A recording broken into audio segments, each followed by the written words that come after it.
going. And we're going. Hello everyone. Thank you for coming today. It is June 14th, 2026, Minneapolis, Minnesota. Here we are at, what did I say? June. Jesus. We wish you June. Oh, yeah. So we're gonna get there. We are.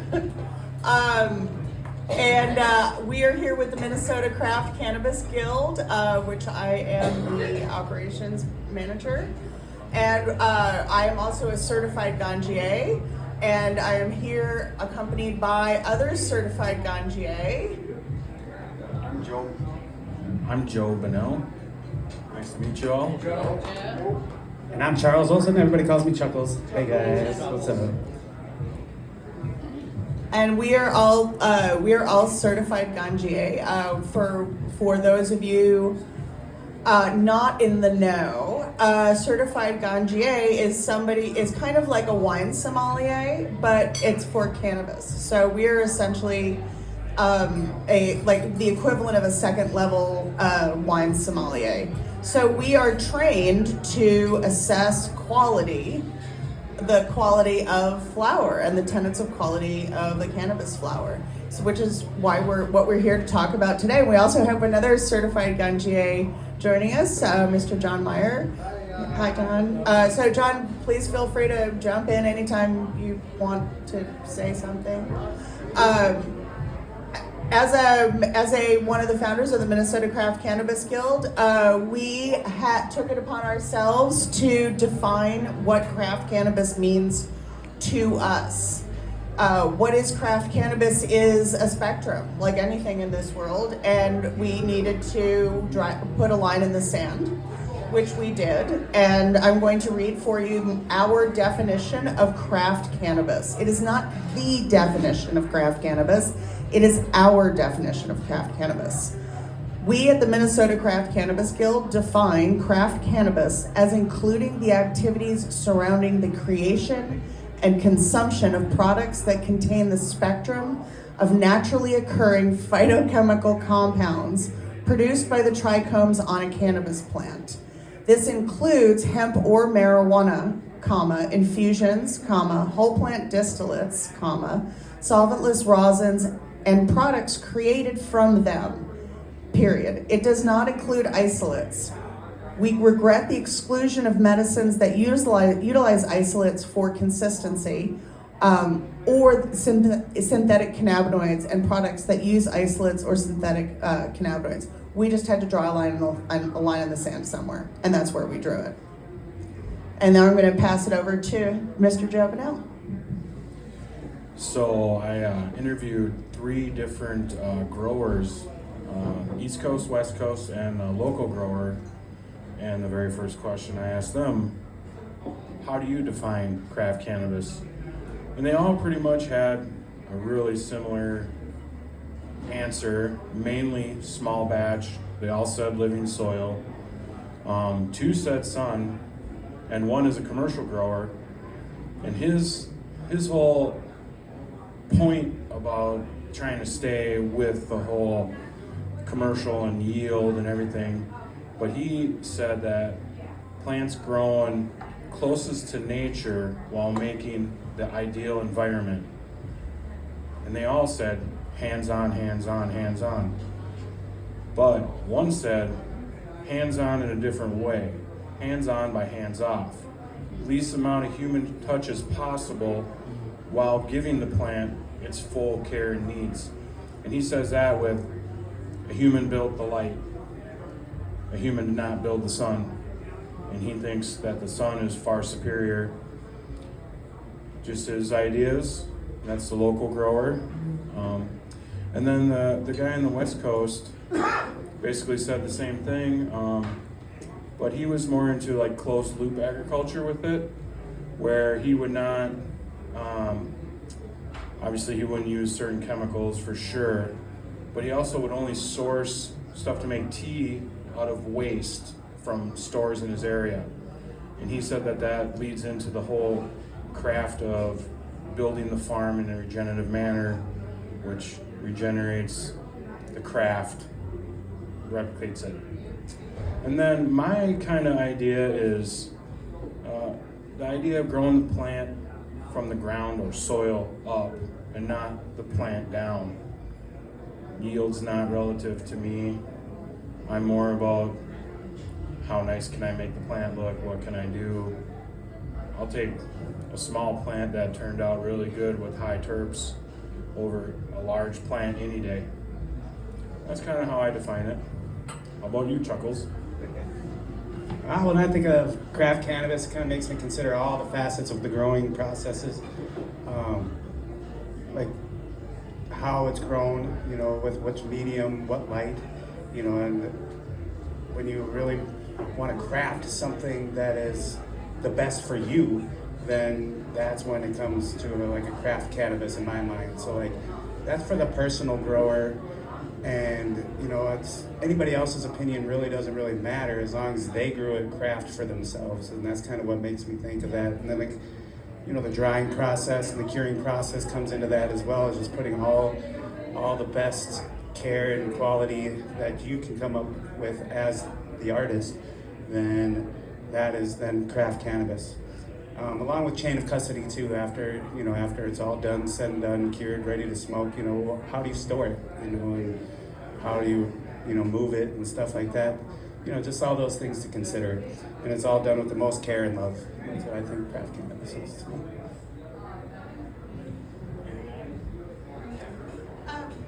Yeah, actually, I wanted to note, so we think of craft, we're coming out of 90 years of prohibition. And during that time, maybe a lot of us got our hands on some weed and we were like, it was just great that you got your hands on some weed. You didn't necessarily think about it. You didn't ask, like, you didn't ask what it was. Like, you just were stoked you got weed or how it was grown and things like that. But now that we're moving into adult use, we do have the opportunity to have those discussions and to differentiate between what is craft and what is commodity. We have a lot of commodity cannabis that is coming into Minneapolis, coming into Minnesota now. It's here. And there's no shame in commodity. I mean, that's Budweiser, that's Miller, I'm never gonna shame somebody for drinking a Bud. Who doesn't like a Bud? But we here in Minnesota, we also like our Lift Bridge, and we like our Indeed, and we like our Fulton, and we like our Earl Giles. So, and that's really where the nuance of craft is. That's where the artistry of and mastery of your tools, whether the tools are indoor with lights and a highly closed system, or if it's outdoor and using the neighbor's chickens. Those are all unique choices that are made by the artist, and they're all valid. It's the proof is in the outcome. So that in my mind is what craft is. It is it's care and artistry, and a choice and a conscious choice for which tools that you use for your outcome, your output. So thanks. All right, we're going to move on to a little bit of the science involved in cannabis here, and talk about the endocannabinoid system. It's an immediate feedback system designed to maintain homeostasis in your body, biological balance. It's also my favorite system. It comes up with 3 core components, the endocannabinoids in your body. They're already there. They're lipid-based chemical messengers that are produced on demand.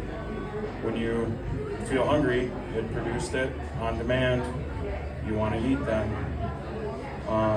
There's also receptors, CB1 and CB2, and more recently TRP receptors have been found. And then there's enzymes that wipe the slate clean when everything's used up that it needs to be, so it's not overloaded.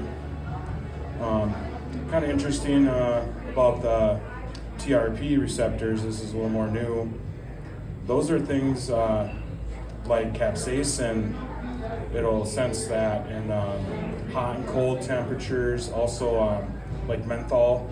When you put on something with menthol, that's being a TRP receptor in your endocannabinoid system that you obviously can feel it pretty much instantly. And then wasabi and garlic are also in there, and mustard. That was kind of interesting to learn that. And the CB1 receptors are mainly for your nervous system, and they help control mood and memory, appetite, help with pain. The CB2 receptors are mainly for your immune system. They also manage inflammation. Other than that, get to the fun part where how it interacts with cannabis. So the THC will bind with the CB1 receptors, and that's what creates your high or your happy feeling. You're overstimulating them, and essentially it's really been good for people's moods and other things.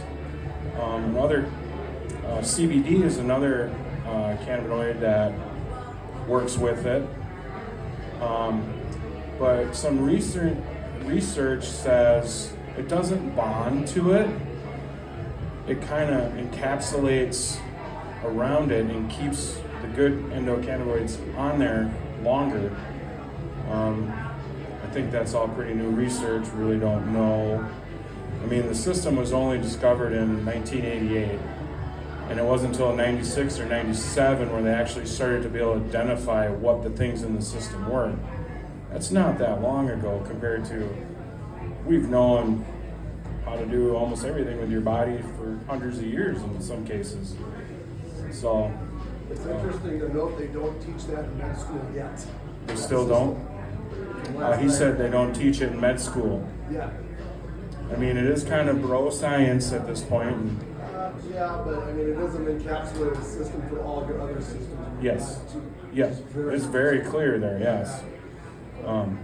And you can really tell that's big in your system when I'll list off some of the current studies in 2026. These are actually in clinical trials right now. Chronic pain, metabolic disorders, neurodegenerative conditions, including Alzheimer's, Parkinson's, Huntington's, ALS, mood disorders like anxiety, depression, PSTD, also autism and ADHD. They've also found that obesity and diabetes might be linked to CB1 receptors because they are linked to insulin resistance. Another trial going on is about liver disease for non-alcoholic fatty liver disease.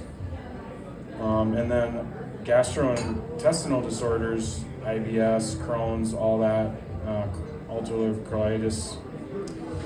And then chronic pain, neuropathy, fibromyalgia, all those things are being researched. Bone health, heart health. And then you get to the end of the list with cancer. And you could sit up here and list every cancer, and they're basically studying every single cancer treatment they can with the endocannabinoid system. That is a good question. I don't know, but this is all out there. She said, who's they? Oh, well. These were all in clinical research. That's all I saw. I didn't go further into than that. Some clinical research is like university or government, some is private. I would The imagine, NIH yes. website, you can go into the NIH website and just search cannabis. You will find study after study going back all the way to the 40s. And that about wraps up that part. Would you like to add anything? As far as studies go, I just wanted to repeat what John said, is that if you go to the NIH website, you can do a lot of research on what clinical trials are recently publishing. There's a couple of good resources online. It's the NIH. I also like drugs.com for looking up drug interactions. And then, there's another one, and for the life of me, I can't remember it. But, Sage, they just took in the Mary Albright whole cannabis. Sage? Yeah, it's a whole new. Anyways. I'm not familiar with that one. I can look into it and get back to you. I'm not going to dive into the research. I was just curious who was actually putting front of money, like who are the interested parties or either helping or taking advantage of it. More research is being conducted as culturally we're moving away from demonizing cannabis. So that's why we're seeing an increase in research being conducted. And a lot of the things that we anecdotally know to be true are now being proven with clinical studies. So, but we're still in the early stages of a lot of that. So the studies need to be repeated and all of those fun things. But so far, a lot of the studies are reinforcing what we anecdotally know from herbalism. So now we're going to get into the entourage effect. What's up, guys? All right. So when I think of quality of cannabis, that's what we're here to talk about. I wanted to talk about the entourage effect and also the ensemble effect. And there's a difference between the two of them. Let me just paint a picture in your mind real quick. Just imagine you're like a rock star, right? And you're going up into this club and you got your whole entourage behind you, but you know you're the number one. They're all following you. That's kind of what we're talking about with the entourage effect here. So like the rock star being THC, and then how secondary compounds kind of escort the main cannabinoid THC.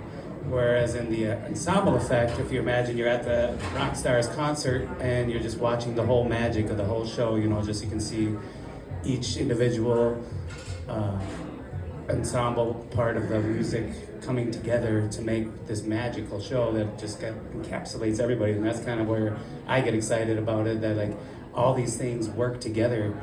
And if they were alone, they wouldn't have the near effect as if they were compounded together. So the internet says the entourage effect is how secondary compounds escort the main cannabinoid THC. And then the ensemble effect is groups of compounds working together harmoniously, providing a richer experience than the solo performance. Each component plays its own role in the endocannabinoid system, and benefits are cumulative, so they all kind of multiply with each other, which is just kind of amazing to me. So the synergy of that, the cannabis compounds where they interact to combine effect, is more potent than the original sum of the individual effects. And the two main cannabinoids, THC and CBD, they actually modulate each other,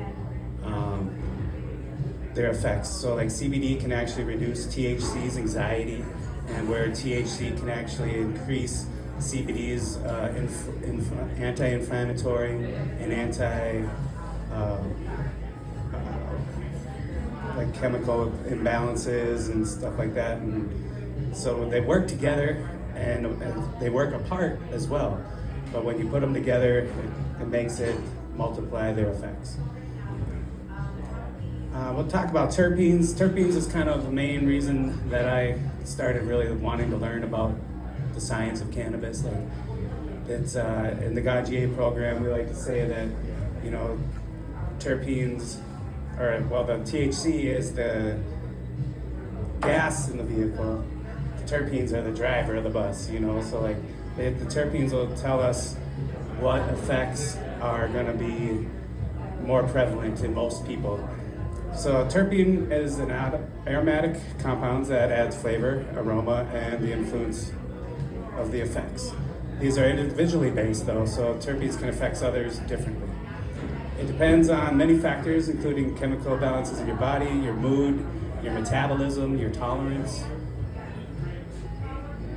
And the quality in this way is truly subjective. So like, you'll have to take time and personal discovery to figure out how your body reacts to different terpenes and your own preference in aroma and flavor.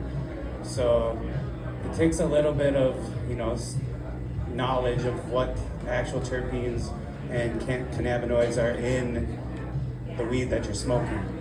And that is what's gonna make it a better weed for you, which could make it could make it worse weed for somebody else. But so that being subjective, you're gonna have to really take that time and read the labels or get a test done, which I have a tester over here, and just to find out what's actually in your weed.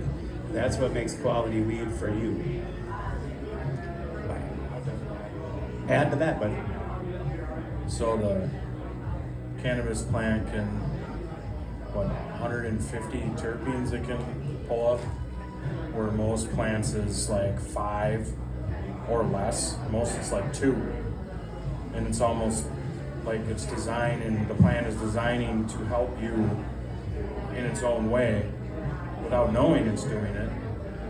And as he was saying, the combinations of them can really affect, if one is super heavy in myrcene, other stuff will not do the same.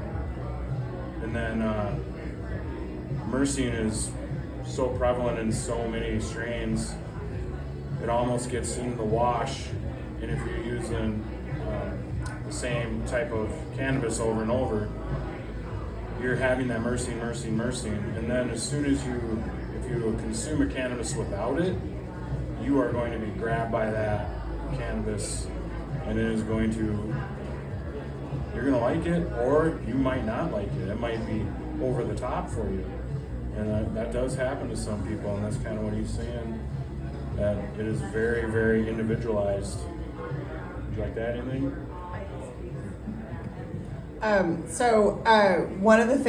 One of the phrases that we use a lot in cannabis when we're talking about the ensemble effect or the entourage effect is that the whole is more than the sum of its parts. And cannabis really exemplifies that. And there are more and more discussions happening in science. So to date, science there's this great article just recently in The Atlantic, and it was called "The Truth Physics Can No Longer Ignore," and it was by this guy named Adam Frank. And it talks about how even to physics, historically our approach has been reductionist.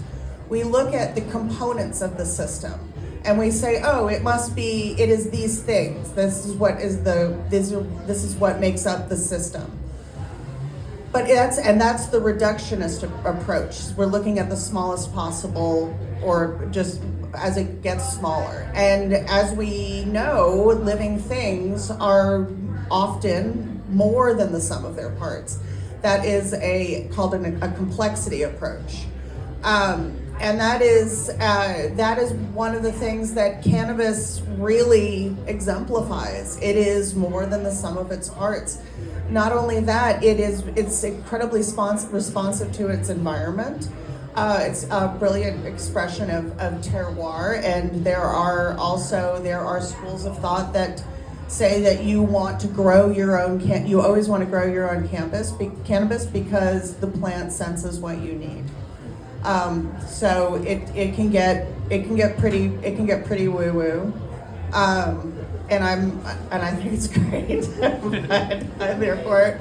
But I also really like smoking good weed, and let's just say I've grown my own weed, and I don't grow weed that I want to smoke because don't grow good weed.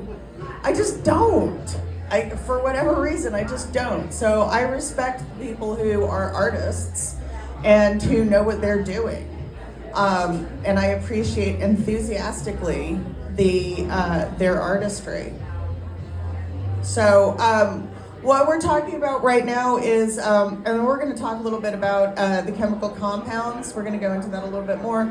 But so as I mentioned earlier, this series is in 3 parts. This week is really about baselining a lot of science. Next week it's going to be a super fun, like interactive play experience with lots of stuff. So we're going to do aroma and flavor. So just we're pulling off the Band-Aid first.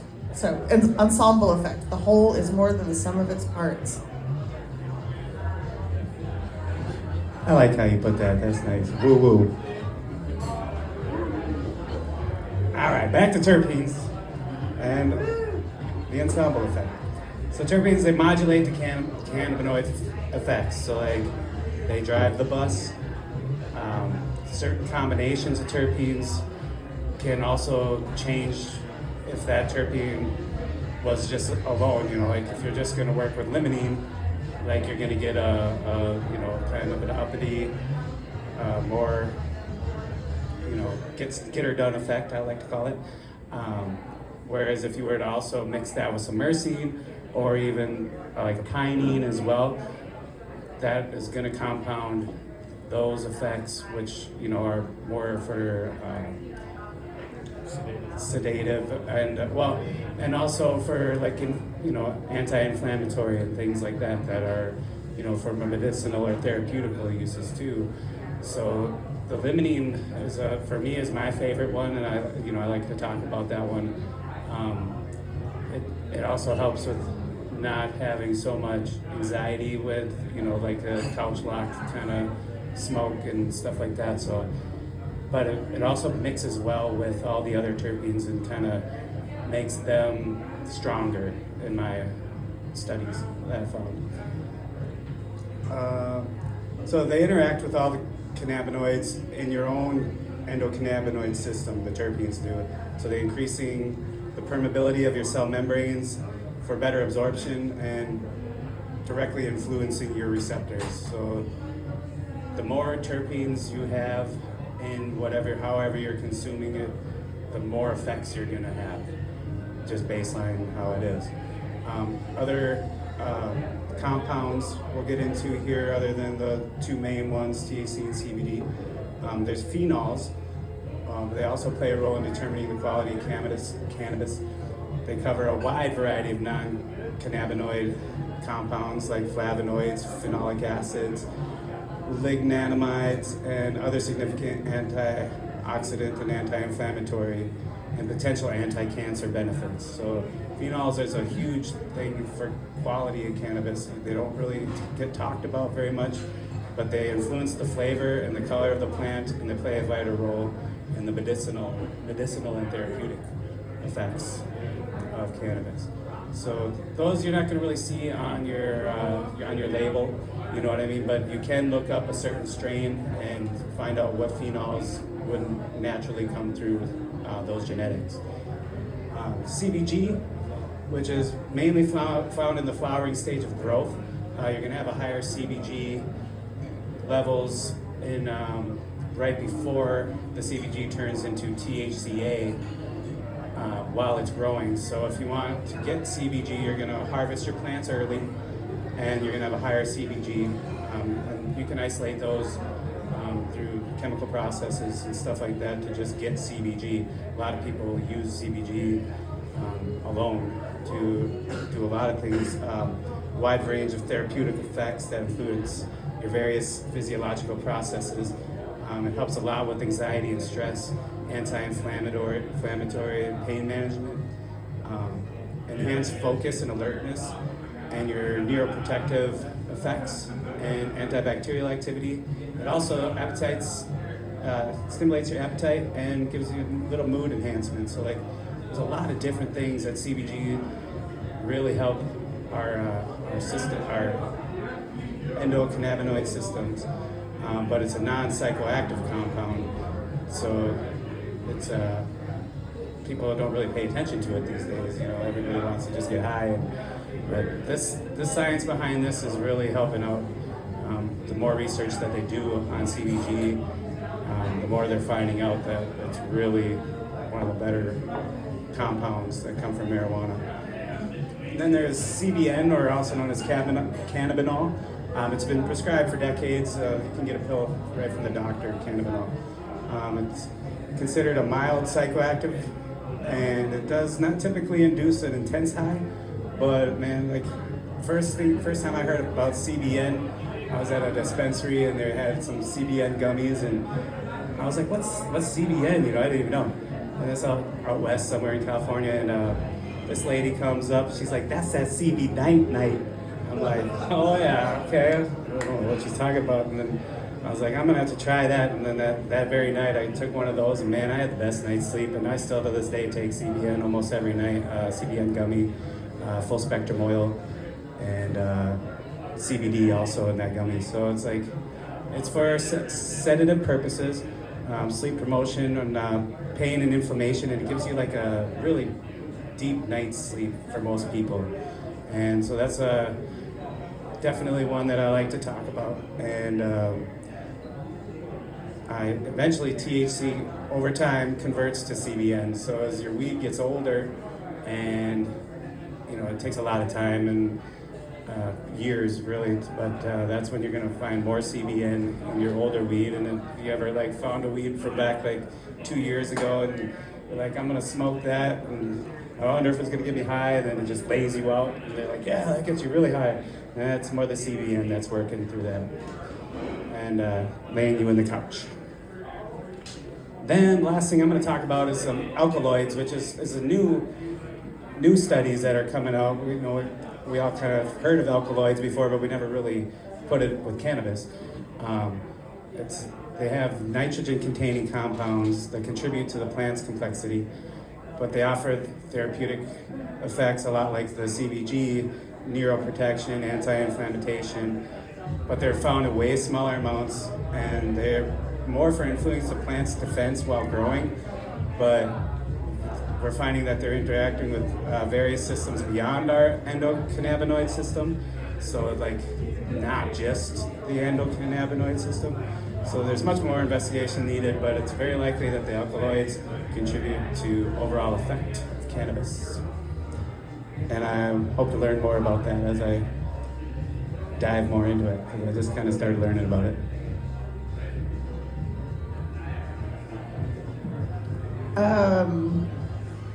Cool. Well, you really covered like a lot of what I was gonna. You already nailed it. So I was gonna talk about the chemical compounds that are found within the trichome, the head of the trichome. I also wanted to touch on. Here's something we didn't touch on. So cannabis produces is the plant that, but the cannabinoids that the plant produces are produced by the trichome head, which is a secondary metabolic function of the plant.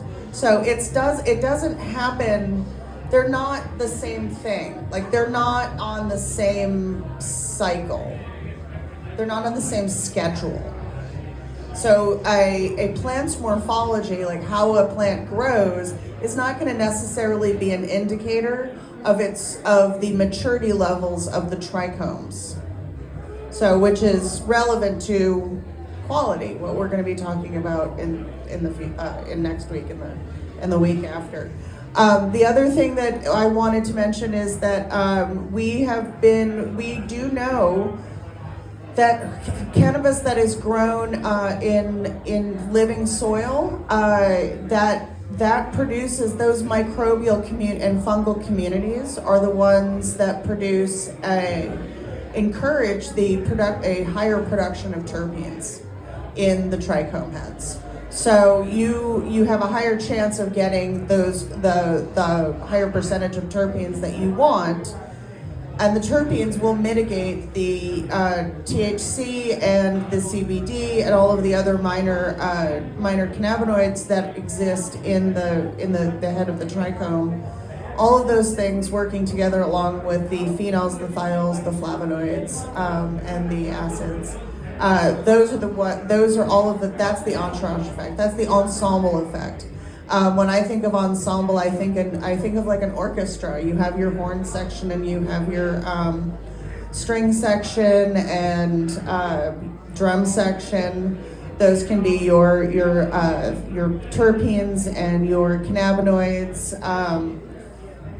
and everybody playing together is kind of a beautiful thing, and that's a quite the expression of a moment in time and place. And it's performance art.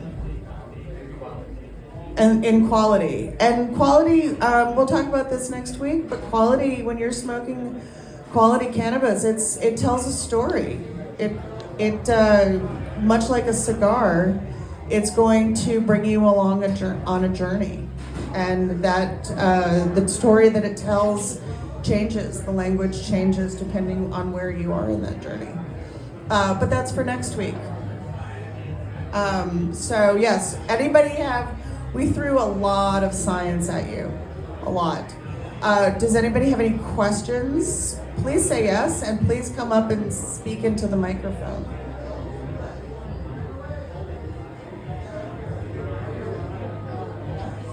John, save me. Oh, sure. What are those green vials you got in there? Right here we have a selection of terpenes, beta-caryophyllene, myrcene, limonene, alpha-pinene, terpinolene, and ocimene, which are 6 of the main terpenes. There's a few other ones that are found in the cannabis. Definitely, when we're done here, you can come up and take a smell and just be like, oh, I kind of recognize that smell. And that's, once you know what limonene smells like, or once you know what pinene smells like, you can smell that in your bag of weed, you know what I mean? Like, They're palate trainers. these ones are for palate training, yeah. So you can definitely come check those out, and these are what drive the bus. So a follow-up to that, vaping's a pretty convenient thing that a lot of people like to do. And a lot of the juice that's in the vape is an isolate, right? Like you said before, you take a plant and you get it all the way down to THC and you put it in some sort of oil and then you can vape. Now I see a lot of people saying live terpenes. What's that all about in terms of like a vape thing and quality? Are they taking terpenes off of a cannabis plant, or are they getting them from some other botanic? It could be both. So the live part just means basically that it's fresh frozen from whatever, it's live. It didn't So have that little cartridge that says live terpenes, that's yeah. what you're That's saying. also loosey-goosey. I mean, marketing, let's just call Marketing. it creative Is as it? well. I never The knew. marketing You see has that gotten, and you think, with cannabis has gotten very, very creative. because you hear live soil and quality, and then you hear live terpenes. Right, we're coming out of 90 years of prohibition, and we don't have a baseline for tenets of quality. We don't have that understanding anymore, because we haven't interacted with the plant. Unlike, we had this problem with craft beer. When I was growing up, beer came in light and dark, and that was like, and it was like Budweiser or Guinness. And then the laws changed, and then we were introduced to this whole spectrum of craft beer, and we have IPAs. They always existed. We just didn't have a language for them because we didn't have a reason to need to communicate with each other about them. So craft beer came out of people's basements, and then we were introduced to words like IPA and Pilsner, and our understanding and our appreciation of craft beer grew. And that's going to happen with craft cannabis as well. I argue that the 6, so that's the terpene tasting kit. That's an educational tool that I made. And it's based on the 6 superclasses of terpenes that 95% of all commercially available cannabis in the United States falls into. So 95%. I mean, that's and it's a framework that appears on the COA. So it's I think it's pardon? Oh, Certificate of Analysis. That's what Chuckles does. Do you want to tell us? We're going to be going into a lot of this in the next couple of weeks. But yeah, do you want to give them a heads up on what the COA is? So certificate of analysis, that's gonna break down everything that's in your weed, and then also give you a pass-fail for pesticides, molds, microbials, heavy metals, salty stuff that are, basically how the weed is grown, flushed, and then also, cured and dried. So when you read a certificate of analysis, it's gonna come from a lab that is state certified lab, and it's gonna be 6 pages long and list off a bunch of different things. The main things, that people look for is what this little tester here can do. That's a near-infrared spectrometer, and give you your THC, your CBD, and terpene profile, and total active water, and also, what am I missing? CBG? Did I say that? Anyway, it's got a whole list. I'll get into it in a little bit. But so when you're reading that COA, you're gonna find out exactly what terpenes are in there and their percentages. And all cannabis products from Minnesota will have a COA. They should be available directly from where you buy it from, whatever dispensary or whatever, or the facility growing them will have them as well available. And it's just a very good tool to be able to read and understand. And we're going to get into that next week on how to understand what you're reading, because there's a lot to look at. There's still stuff I look at it, I'm like, what is that? But, you just look it up and figure it out. And each one's a little bit different, but in Minnesota, they will all cover the exact same things, and we'll go over that next week too. Can I ask a question? The tester kit, project, come up.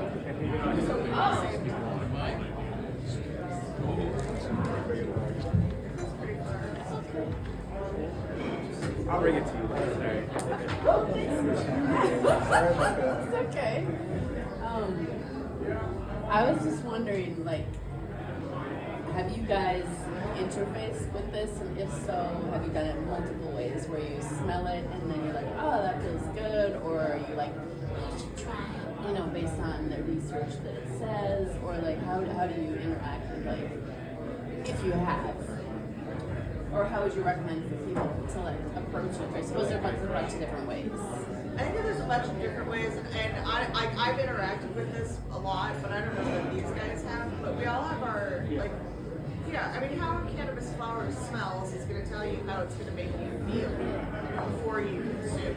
So I think that for me, that's a combination of knowing what terpenes are present, being able to identify them in that flower, and then also knowing for myself how those terpenes make me feel. Like, you love your limonene, man, I run from limonene. I do not like limonene at all, and I don't like it.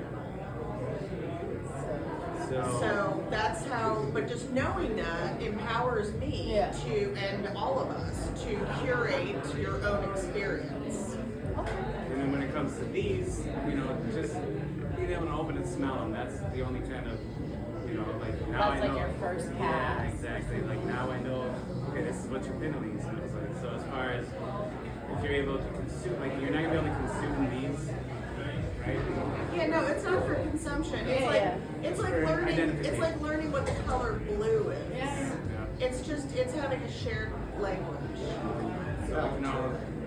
I used it for palate training. When I was getting my certification, I don't know what terpenes smells like, so I asked Ghislaine for a kit, my mom kit for her, and I could use that, and then I could, I can smell this in other foods, basil, weird stuff that I see at different grocery stores. I'll try it out. Oh yeah, I can take it back to one of these 6. And sometimes I'll consume cannabis with these terpenes in mind. I'll eat other foods to kind of get a nice another way to enhance the ensemble.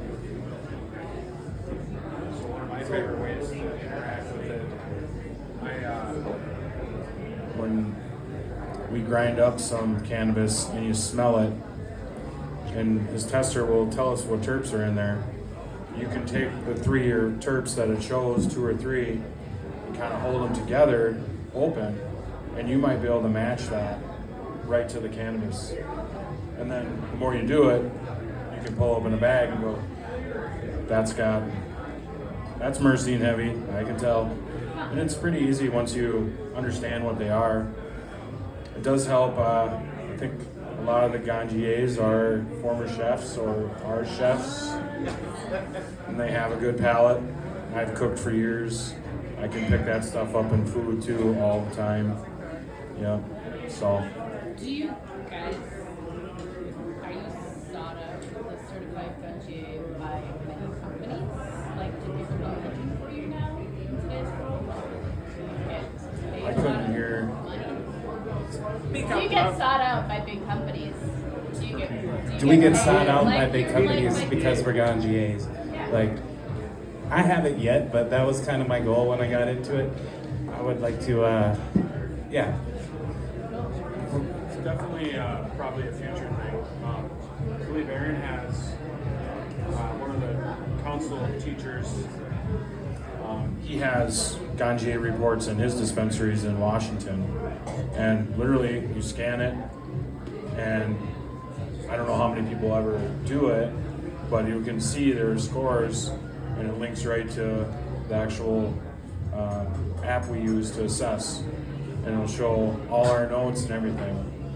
So, and also, I believe they've said that the framework of what we do will be a federal thing. Huh. I don't know how that's going to be, but Maybe you get to tell them. yeah, Kevin Jordery has been very involved in the actual legalization, and California really respects him. The federal government respects California in this, so, but until it's legal, it doesn't really matter. On a federal level, anyway. You want to run the test? I was gonna say too to that, like, you know, being a Ganjier will open some doors, you know, and you know somebody who understands what that is, you know, gonna have a little more respect for someone who, you know, actually went through that program, and you know, and that it has some accreditation. For me personally, it definitely opened the door for me to want to get this tester, which I'm about to show you guys how it works real quick, and let you know that I can do this for anybody's cannabis for a low cost of $30. But right here, we have a near-infrared spectrometer by a company called Neospectra, which is sold to a different company called Buki that was just recent. But all I need is some dried cured cannabis, and we got some super booth from Joe that he got from me, because he remembered to bring it.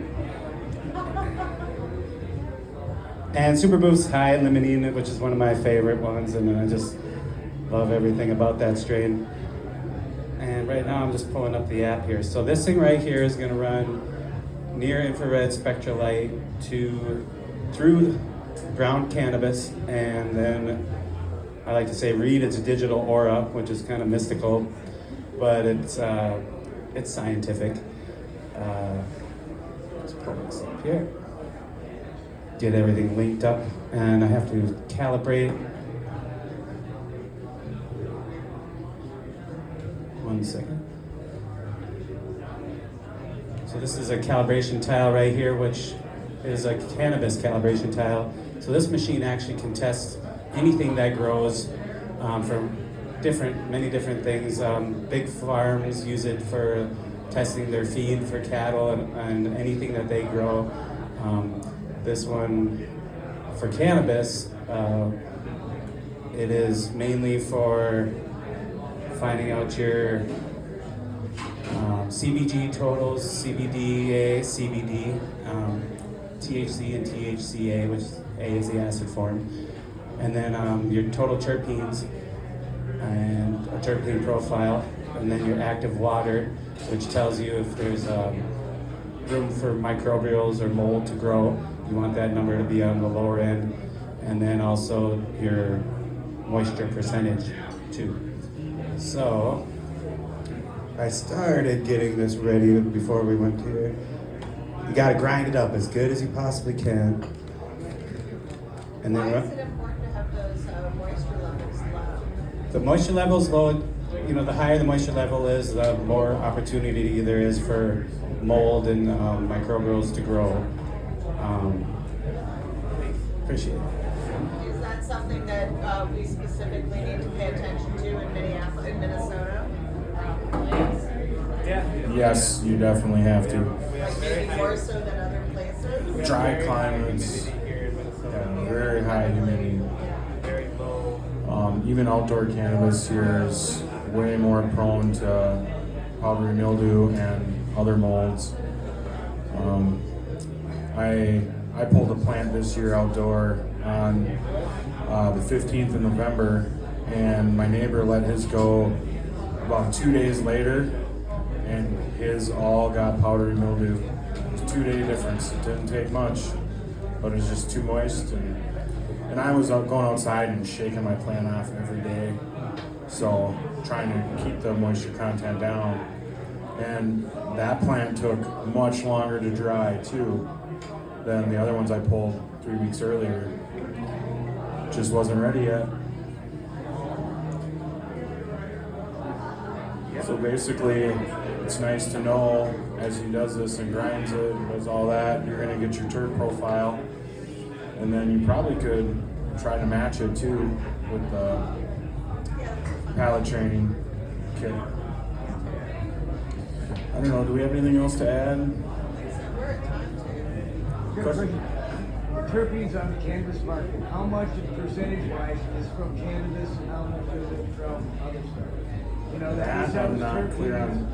I'm sorry, what was the question? I haven't partially Percentage of terpenes that they're using coming from cannabis versus other plants. Yeah. Basically, Oh, yeah, I don't know what that would be really hard Terpenes to. in the cannabis products, is that from cannabis or is that from? I would say anything you purchase that says added terpenes, not from cannabis. They would not say added terpenes. I would say cannabis-derived terpenes. Yeah. And it's a very low percentage. Like you talk about like products that are on the shelves right now or that you can get on the street. It's a very low percentage that's actually cannabis-derived terpenes. So Especially- it's derived from other sources more or Yeah. less. Yep. There's botanically derived terpenes. Yeah. So You can get it from different plants. Mostly natural, but there is also, you know, they can just make them too. They can, Yeah, and there's no 3D chemical printer. difference between them. Terpenes are terpenes, they're chemical compounds. The ones you want to get from cannabis, this was cannabis. It's just no woo. There's just Yeah. no what? One has a woo, one Right, doesn't have yeah, a there's woo. no. Yeah. One's got the I know for a fact that a lot of the pre-rolls will say added yeah, they terpenes. just spray it on the outside. Yeah, that's. Yeah. I try to stay away from that stuff. Oh man, there's so much. If your pre-rolls don't say whole like Whole brown flour. flour, Whole flour. no, do not buy that pre-roll, Yep. please. I mean, you can. You But it's like can, a chicken McNugget meal versus but a yeah, steak dinner, it's you know? Yeah. you're gonna get what you pay for. A lot of it's going to be real Hopefully, you shaky, didn't pay very much leafy. for it. You want to look for whole flour pre-rolls. And it's gotta be fresh, because that stuff that dries out fast. So typically referring to your water activity, most things have to be below 0.5 in order to sustain the shelf life test. correct. So if it's above 0.5 in water activity, eventually over 30, 60 days at room temperature, it's going to mold. Yeah, Because so it might what's have in- passed a test before it went in the jar. You have to But- get that water activity level low enough before you act.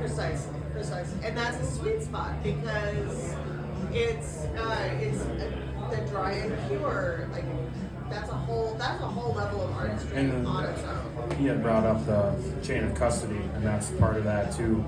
It's not just from the plant, it's all the way to your hands.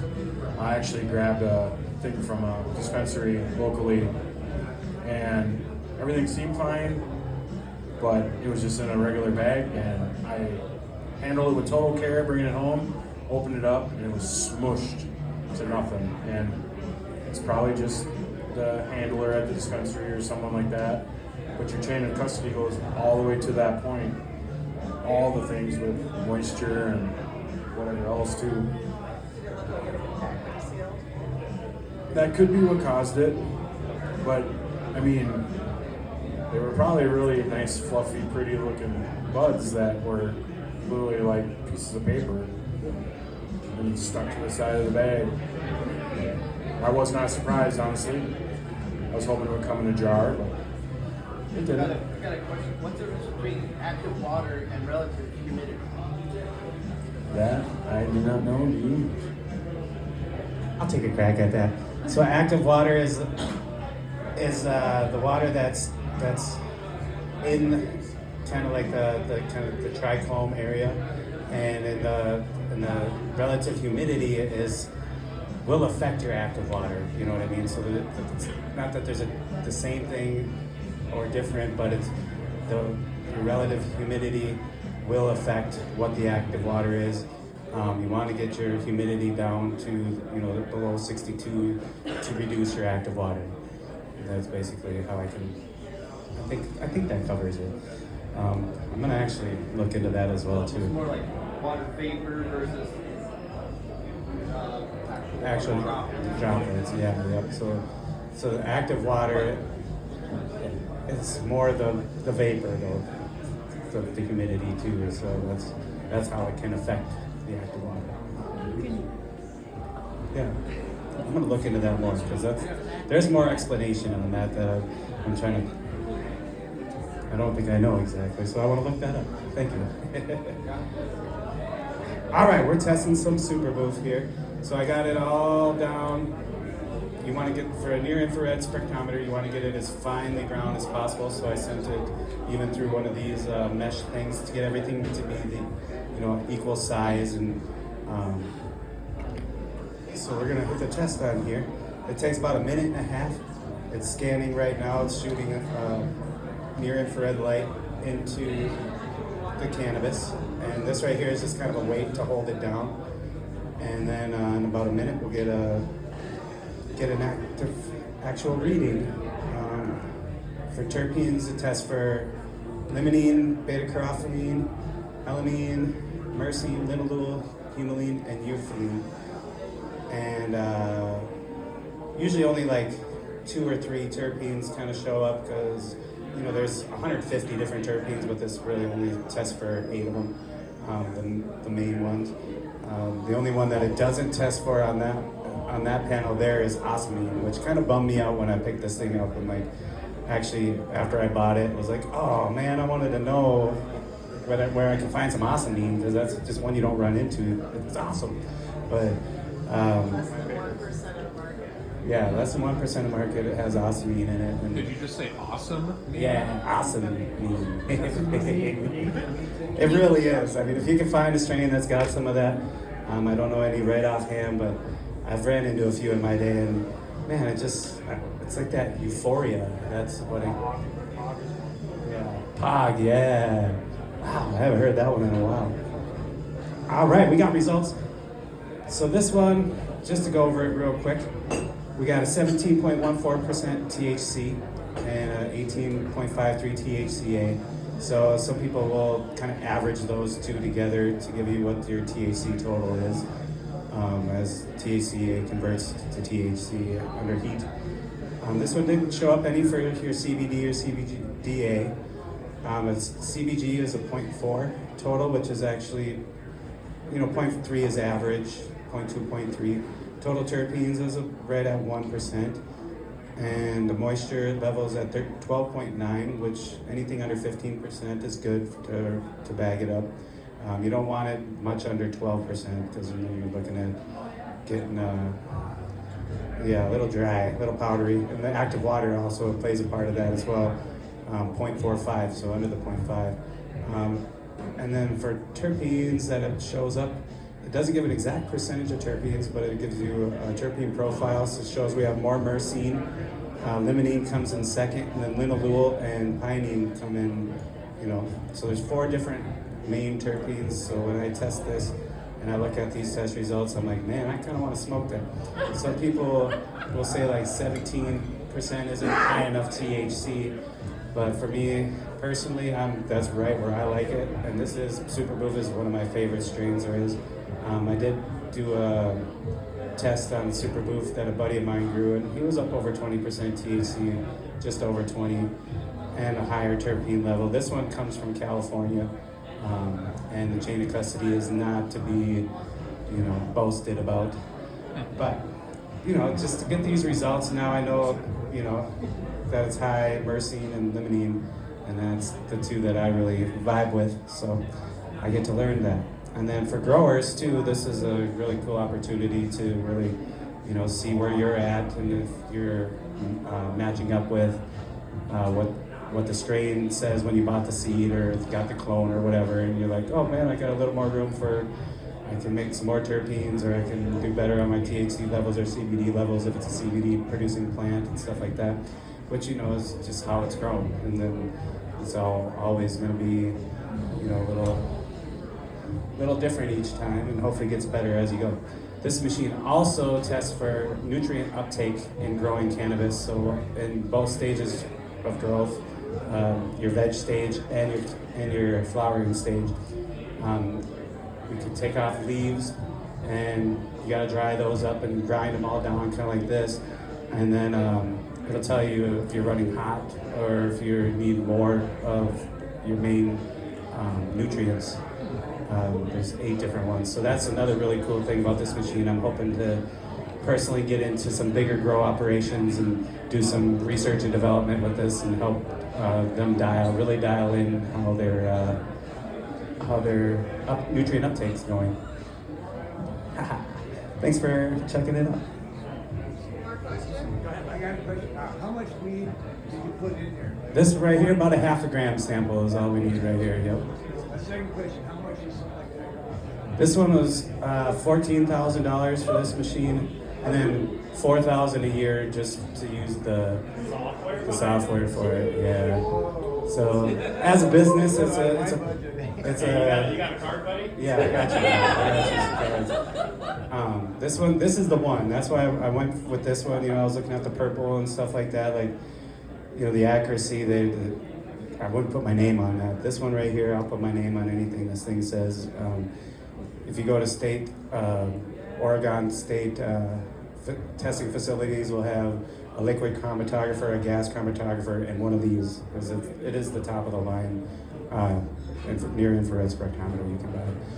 It didn't give as much information as I was hoping, as far as different terpenes and different cannabinoids, but it's definitely enough, and it's already helped some growers do better. So go ahead. So in regards to that, when you're talking about testing while it's still growing, how are you drying the plant material before you? To speed up that process. I'm just Correct. No, yeah, definitely. There's got to be an SOP in place to be able to do that. You can't just throw it in the microwave or the oven and then expect it to, because you need results. Right. You know what I mean? So it is preferred that you bring me dry leaf. You know what I mean? That's what I ask. On the Valenveris. So the Valenveris is the guy who came up with this software. The way he does it is he puts it in an oven, and I was like, that don't seem right. But when I asked the question of the guy that who taught me how to use the machine, he said that the nutrients, they don't burn off. As long as you keep it under 250 degrees, they're not going to burn off. So basically, like you're prepping it for decarboxylation. Right. You're just speeding up the process because you're just driving out the water, which would interfere with it. Exactly. Correct. Yep. You got that. With Was the there? leaf, that doesn't take much. Right. With the leaf, that doesn't take No, much. exactly. Yeah, 2 minutes. Your sample size needs to only be less Half a than half a gram, gram or a yeah. quarter of a gram, Yep. 200 milligrams, then you don't need a lot to dry out. No, and it's 2 minutes in there, 250 degrees, and yep, and it's still accurate, I would say. I would like, actually, that did bring up kind of a thing I would like to test though against, air drying the leaf for a couple of weeks compared to fast drying. If it gives me a different result, I never thought to even do that. So, thank you, I appreciate that. Dehydrators. Yep, right, or lower temperature, yeah, dehydrator. Also, there's dry cure cures. Canicures, yep. Canatrol. Mm-hmm. Yep, but the only way I've done it is running it through the oven, because 2 minutes, quick, wham, bam, we're ready to go. But you cannot do that with the flour, because you're going to burn off your terpenes and all your THC and everything. It's totally different. So that I prefer to be coming in dry and cured. The moisture, anything over 17% moisture, this thing, the accuracy goes down. So it's got to be less than 17% to actually be accurate. Mhm. But it'll still give you readings. This also does hash, different hash, as long as it's not a liquid kind of formed hash. They call it a solid extracts, and that will tell you your THC, your CBD, and your TAC, your total active cannabinoids as well. So that's nice for, you know, I've done the terpene test on some pressed rosin, and it still told me what terpenes were in there. So, you know, when I was looking at the THC levels and stuff compared to, because there's two different calibrations. So the first calibration that I'm working with here is for flower, and then there's another calibration that's just for the hash. And so the THC levels were totally different and stuff like that, but it did tell me what terpenes are in it, which was cool, I thought. You also gave a percent. That was probably pretty accurate too on that. Yeah, the percentage of terpenes is definitely still accurate. And the on that. rosin was like almost 5%. Yeah, 5% terpenes. And that was 1. Yep, 1% on this flower here. So there's your, you get a good rosin, you're going to have a lot of terps. Yeah. Any other questions? So are you bringing that next week? Yep, I'll have this next weekend. And I'm gonna actually. Will you be Yeah, charging me if I bring you some stuff to test? it's $30 each to run the $30, test. eh? Yeah, not a bad For deal. demonstration purposes? Demonstration purposes. Nope, I can't do that. I wish I could.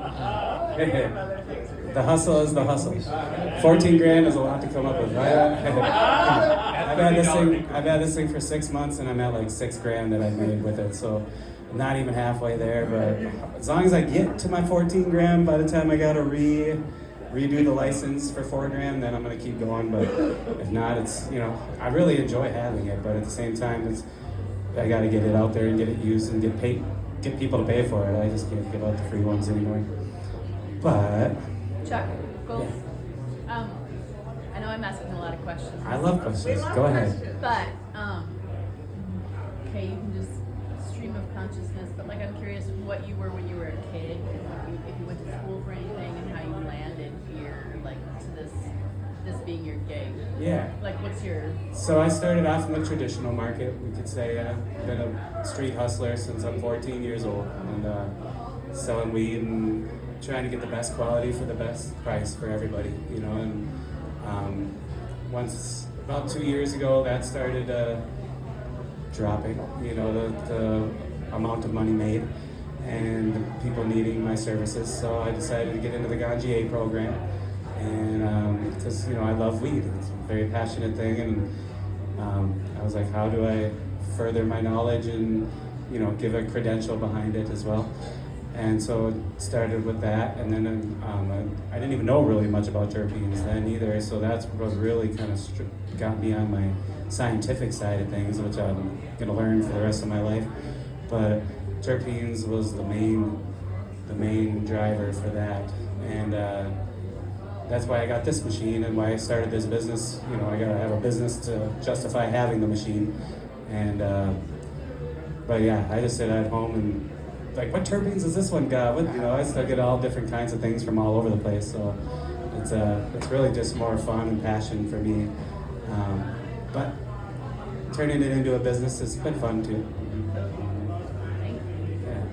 I'm not like a OCM certified lab or anything like that. I have helped a few people find out what their best sample is to present to the lab. You know what I mean? Like, you know, the different plant's going to get different numbers each one, or even the different side of the plant has different numbers at the top or the bottom and stuff like that. So just kind of doing R&D there, just try to help them present the best possible sample for them to put the COA on.